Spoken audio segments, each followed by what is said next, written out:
Hello, আসসালামু আলাইকুম। শুনতে পাচ্ছেন আপনি?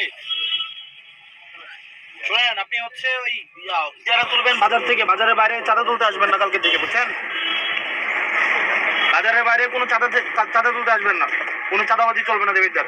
আপনি শুধুমাত্র বাজারের ইজারা নিচ্ছেন, বাজারটা হচ্ছে শুধুমাত্র কাঁচা বাজার।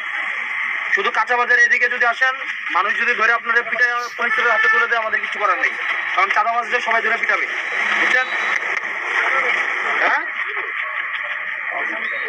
হ্যালো, আমি আপনারে বলতেছি, কোনো টাকা আপনি বাজারে শুধুমাত্র ইজারা নিচ্ছেন। আপনি ফুটপাত,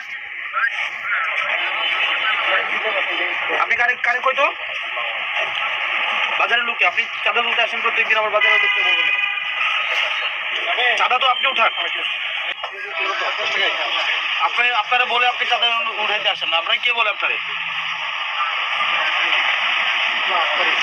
ঠিক আছে, এরকম প্রতিটা জেলা জেলায় ওই সুদন ডিলার হচ্ছে না, চাঁদা তুলতে আপনারা পাঠিয়ে দেন, আপনি চাঁদা তুলেন। আমি যদি আপনারা বলি ভাই ফোন করে পরে আপনি ফোন করবেন, আপনারা যদি বলি যে কালকে কি খুন করে আসেন এক বাড়ি থেকে, আপনি কি খুন করবেন? সুদন ডিলার যদি আপনারা চাঁদা তুলতে পাঠায়, আপনি কি চাঁদা তুলবেন? তাহলে আপনি চাঁদা তুলতে পাঠালে আসবেন কেন? আপনি কালকে থেকে যেন না দেখি।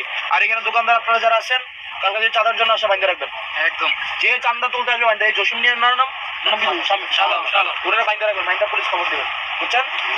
কোনো ট্রেনের চাঁদার জন্য যে আসবে, আপনার এরিয়া হচ্ছে বাজার, বাজারের বাইরে যদি আপনি আসেন, আপনাকে ধরে বাইন্ধে পুলিশে দিয়ে দেবেন, এরপর কোনো কথা নেই।